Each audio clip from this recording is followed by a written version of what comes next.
you. You're gonna hurt her, too. You can't have both worlds, Tommy. In episode 6, the theme was of alliances, territory, loyalty, and love. They showcase how alliances were reshaping the landscape of Chicago's drug trade, but also how love and self-interest was the driving force for some. But at the heart of this was territory such as Garfield Park. Our situation with the Serbs has become challenging. Is that over territory? Everything in the city is. Everything in Chicago is about territory, and as Merkovich said, Tommy is a pirate who doesn't obey to boundaries. That's because in the dangerous drug game they're in, money equals more power, and the only way you can gain that is by owning more territory. But Merkovich and the Serbian network weren't going to lie down and let Tommy just waltz into the north. The attack on the Crimson projects was a stark reminder of who Tommy's dealing with, and it won't be so easy to take over Chicago. Lurking in the shadows of this game of allegiances are also characters who have their own agendas, which has started to add some real interesting complex layers to Force. Shanti has now officially arrived, showing why she's going to be a force to be reckoned with. She's plotting to take over the CBI, which mirrors the tactics that we once saw from Kanan Stark in Power. Now episode 6 also brought back a familiar face in a hallucination scene, Holly Weaver, and I do think this Tommy vision had served a few purposes, including highlighting a major weakness and potentially a foreshadow to how Tommy could eventually one day meet his fate. Now this episode kicks off with Claudia identifying Walter Flynn's body. We see her putting on the waterworks in front of law enforcement, but the moment they leave the room, we just see how evil she really is. She tells her father he's responsible and all she ever wanted was to be accepted. Now Claudia really is evil, and she's slowly climbing the ranks and putting herself alongside characters like Rock and Monet. We've seen all three in red dresses, highlighting the fact they're all devils in their own way. Now after Claudia's move to kill her brother, Vic turned to Stacy Marks, and this brings me over to law enforcement. I'm sure I'm not the only one who noticed a stark change in Stacy's character. She didn't care about Claudia, she wanted to know everything about the men running shit in Chicago. She wanted Tommy Egan and Miguel Garcia. She wanted to know every single detail, including his phone number, which is quite significant to what we saw play out later. But with all her demands and making herself the direct contact for Vic, this raised eyebrows with the rest of the task force. With that being said, Vic is now stuck and bound to this piece of paper, so he knows he's treading a very dangerous game. As the news began to filter through about Walter Flynn's death, Tommy couldn't believe it. Christmas came early for the CBI, and they didn't even have to lift a finger. The Flynns basically self-destructed, but they were definitely going to be there to try and take advantage. With the king now dead, the territory was up for grabs, and Tommy knew it was only a matter of time before Vic turned up to his doorstep. But they had to be very careful and had to assess the situation. They couldn't just stroll into the north because of the Serbian network. With Shanti and Jenard, their story is one which is going to have a big influence in the second half of season 2. But first things first, Jenard was still losing his mind. The only person that has been by his side through thick and thin is Shanti Showstopper. But how did he repay her? He stole her chain to pay for yet another high. Meanwhile, Diamond was trying to clean up his mess, trying to pay his debt off with Merkovich, although he stood firm on the Crimson projects. As Tommy said earlier on, it was only a matter of time before Vic turned up to make that deal for the north side. Congratulations was also in order, as he made it clear he was the one who killed his father, which would have sent Tommy down memory lane. He knows it's not easy pulling the trigger on your own father, and killing Tony Teresi wasn't an easy decision for him in Power. So Tommy's arguably the only character who probably understands what Vic is going through. But with Walter Flynn now dead, the conversation soon turned to alliances and territory, the central theme of episode 6. Vic wanted to hand CBI the keys to his territory if he agreed to a coalition, and they did eventually come to an agreement of a 60-40 split. Now this is also where I would have thought Vic would have told Tommy about Claudia's betrayal and her being Liliana's shooter, and Tommy did say he was going to make his sister suffer. So I'm thinking this conversation may have been a bit more detailed, but there may have been a deleted scene or two. Now speaking of Claudia and the Flynns, this brings me over to Walter Flynn's inheritance. Earlier in the week I spoke about a theme called Beyond the Grave, and this is exactly what Walter Flynn was doing, playing Beyond the Grave. Walter Flynn was hemorrhaging money and there wasn't much left, but whatever he did have left was going to Vic, including the mansion. His lawyer did try and convince him otherwise, but we all know how stubborn Walter Flynn is. It was only his way and his way only, and Claudia couldn't believe it. Even after Walter Flynn's death, this gender dynamic still continued, which was a continuation of the theme of characters making moves from beyond their grave. Very similar to Ghost and Cooper Saxe, it served as a reminder for Claudia that even getting rid of Walter Flynn wasn't the answer to all of her problems, and freedom isn't always as straightforward as it seems. Walter will be lurking in the shadows and his influence stretches far and wider than she actually thinks. One of them being, she is just like her father, whether she likes it or not, she is. This is also where Vic confronted Claudia about trying to kill him, and he made it known he was taking everything. So she wanted freedom, well now she got it. She was on her own.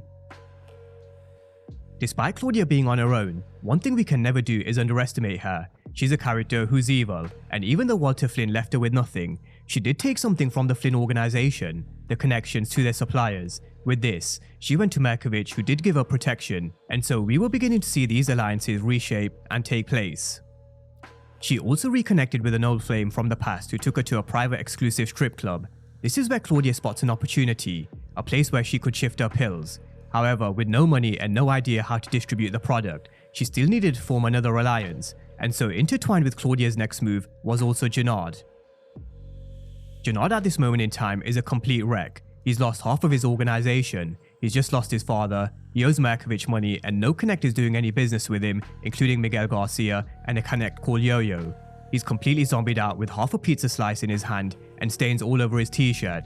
He's living like a complete junkie at this moment in time. And this was a real problem for Diamond. How was he supposed to bring Jenard back over to the CBI in this state? There was no way Tommy would agree to it, and so Jay had to clean himself up, although Diamond knew he couldn't do it alone. Diamond reached out to Shanti, who said she knew all about Jenard's addiction.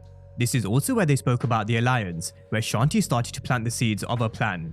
She agreed to get Jenard straight as long as Tommy let Jenard back in to the CBI, and in return, they'd get Shanti and Garfield Park. That was her bargaining chip. But little does Diamond and Tommy know, she's planning something bigger. Diamond then brought this deal to Tommy, although he didn't start with Shanti's offer. He told them that with their expansion, they'll need more bodies, and it would be the perfect time to bring Jenard back into the CBI. But Tommy made a valid point. Diamond's forgetting the fact that Jenard did try to kill both of them, although the pull for Tommy was Shanti's offer of Garfield Park.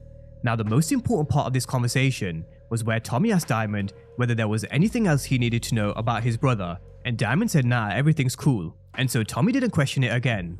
That's because I do think he trusts his partner, but I'm going to come back around to this in just a moment. Now Shanti stuck to her end of the deal even though she questioned him about the chain he stole. She still had his back, although she was a lot more aggressive than she's been. She grabbed him and told him to remember who he is. He's a king, and he's born to lead. This is also where we finally saw another side to Shanti's character. I also saw some small glimpses of Jukebox from her, especially later on, which I'll get to in just a moment. Now Shanti was making good on her promise. She was getting Jenard clean. She made a meal for him and he was even drinking a healthy smoothie. But Claudia was also here at Jenard's apartment.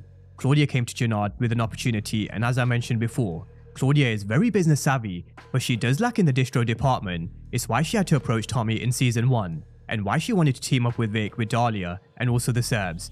Claudia has a way of finding these opportunities, but just lacks in certain areas. Now Jenard rightfully refused, because it wasn't too long ago where he was in the same position, offering Claudia a similar deal. In episode 1, he offered to partner up on a 50-50 split, but she refused. Now on a side note, Shanti heard every bit of this conversation between Claudia and Jenard. Claudia also clocked Shanti with the side of her eye. So my theory is, if her plan to take over the CBI does fail, then she may just approach Claudia and take her up on the offer that Jenard refused. This is something I can very well see happening, two dominant and powerful women coming together to make one formidable team against the CBI. But before we get to that, Tommy and Jenard did shake on a deal later on, although he did notice something wasn't quite right with Jenard, and I do think Tommy will question Diamond. He ain't stupid, and I'm sure he can spot a junkie from a mile away, but they really do need to watch their backs in regards to Shanti. Shanti never has liked the way Tommy came into Chicago and started to take over. She said it in 201, and she still sticks by it, despite their coalition. This is where she made her intentions clear. She wanted to take over the CBI, and she wanted Jenard to make that shit happen. Her plan was to get close to them, help them build CBI back up, and then when everything was right where they want it, take it from them. Her plan was to take it all, which is a move that we are familiar with. With Ghost Alive, the best way for me to approach this is to attack from the inside. Shanti had this aura about her in episode 6, as I said before, very similar to Jukebox, and I'm actually kinda liking her character. I don't like the fact that she's making backhanded moves, but I am liking the fact this new side to her character is bringing a new complex layer to For Season 2. Now, law enforcement was also another huge layer of this season, and so over to the story with Vic's move. Tommy and Vic got their business up and running in the north side, and it started off pretty well. This is also where Vic got Tommy's contact number, something that Stacey Marks did demand in their first meeting. Now, just before we take a deeper look at law enforcement, I'm sure I'm not the only one who spots a slight change in Tommy's character. In season 1, he had his head on a constant swivel. The moment he came out of Dr. Parker's, he looked in his mirror and noticed law enforcement. He was constantly aware of his surroundings, but the difference and change is love. Love is Tommy's weakness, and you could see he was slightly distracted by the fact Maria wasn't hitting him back, despite their little car shopping trip earlier. If this was Tommy in season 1, he was focused just on business, he would have definitely noticed Detective Vargas. Now, Detective Vargas definitely noticed Tommy giving Vic his phone number, and later Stacey Marks asked if he got what she requested, but he said no. This is why I do think Vic is a little conflicted. He does want full immunity, but he also doesn't want to cross Tommy Egan, because he knows what will happen if he does. Tommy tried to save him and Gloria before. However, on the flip side, he's also coming to the realization he may have to take him down to finally be free. But again, I ask the same question, is freedom just an illusion for these characters?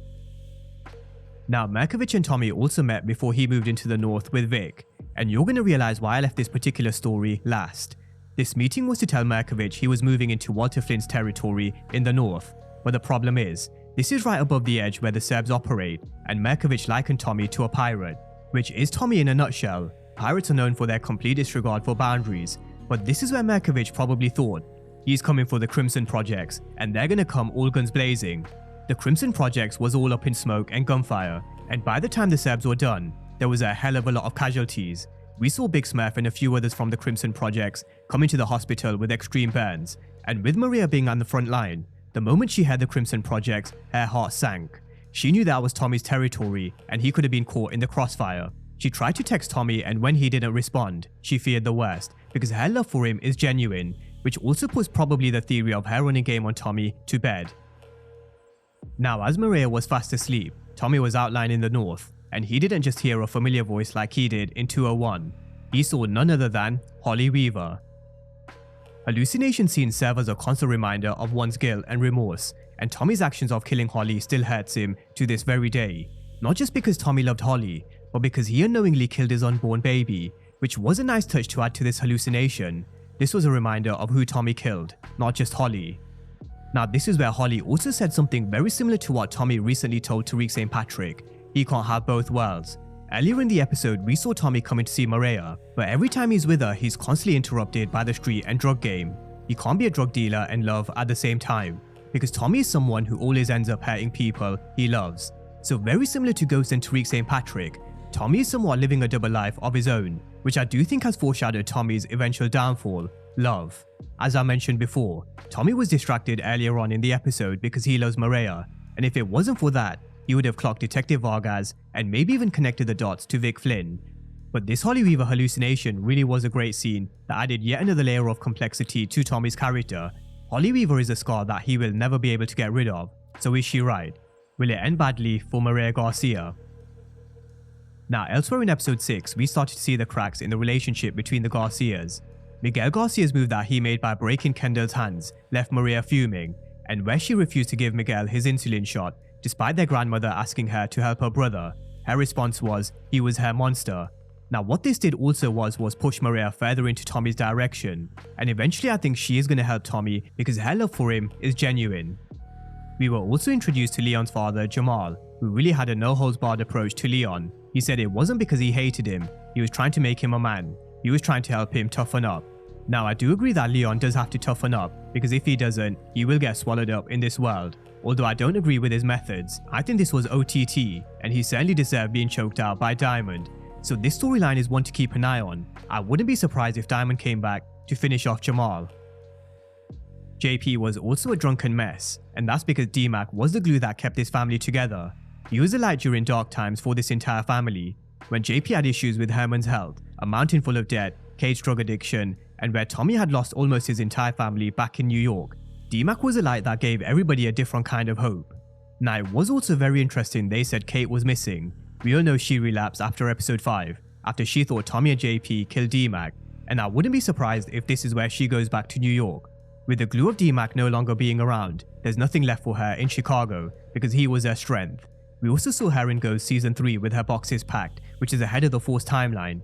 So if some believe that she is going to OD or potentially die at some point in for season 2, I don't think that's going to happen. However, what I can see happen is alliances, territory and love causing some major problems in the second half of this season. There's some characters with good intentions, but others not so much. So it's only a matter of time before this all starts to heat up again. And one thing's for sure, Tommy won't let the Crimson Project's attack go unanswered. He's coming for Markovich and his territory, but let's also not forget, chaos creates opportunities, and 2 characters who will be waiting in the wings is Claudia Flynn and Shanti.